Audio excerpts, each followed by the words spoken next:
Forget that waiting rooms or overpriced prescriptions. No matter how bad you think modern healthcare is, your doctor has never looked at your chest, sighed, and prescribed you a tall glass of your dead sister's ashes. Welcome to the medical ward.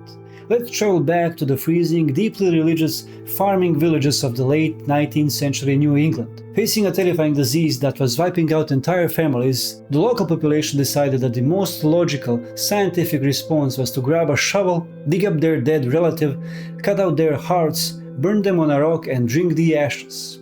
In the 1800s, the leading killer was tuberculosis, known back then as consumption. The illness literally consumed victims from the inside out, causing them to cough up blood, grow ghostly pale, and waste away into walking skeletons. Because rural farmers had no concept of bacteria, watching family members drop one by one led them to a terrifying conclusion.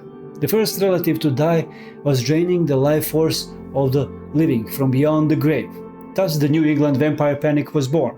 When a household fell ill, town elders and local doctors marched to the cemetery, pried open coffins, and looked for signs of the vampire: liquid blood in the heart and a bloated stomach.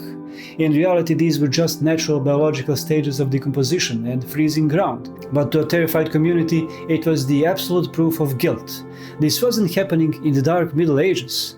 The most famous case occurred in 1892 in Exeter, Rhode Island, an era of telephones, electric streetlight, and Sherlock Holmes stories. Mercy Brown was just 19 when she died of consumption. Months later, her brother Edwin fell ill. Under intense community pressure, her grieving father agreed to exhume her body. Because Mercy had been buried in the dead of brutal winter, the freezing earth kept her body perfectly preserved. Townspeople gasped. They had found their vampire.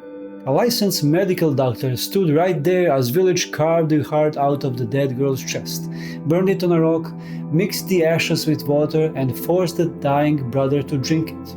Naturally, Edwin died 2 months later, because drinking the charred remains of a corpse does not cure a bacterial infection.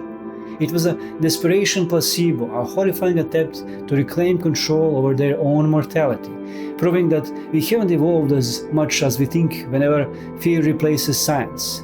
Forget long waiting rooms or overpriced prescriptions.